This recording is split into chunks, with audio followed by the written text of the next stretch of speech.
Hello guys, mabilis ang tips lang para sa inyo sa ating mga baguhan, sa ating nagre-ref and aircon dyan. So may mag-DIY para po sa inyo to, yung tamang paggamit ng nitrogen tank. Lalo na kapag wala tayong regulator para sa nitrogen. Ayan. So ang gamit na natin dito is manifold gauge lang. So dapat responsible tayo sa paggamit ito, and then marunong tayo dapat kung gauge lang yung gamit natin.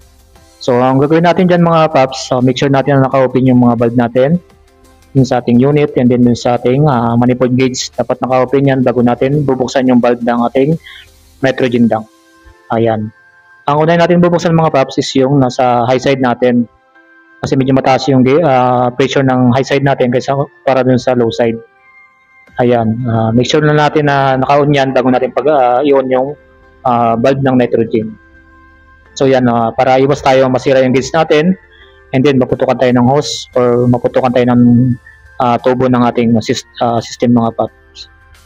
Ayun mga loads, dandahan lang natin na bubuksan yung gauge natin, and then nakamonitor tayo sa ating manifold gauge.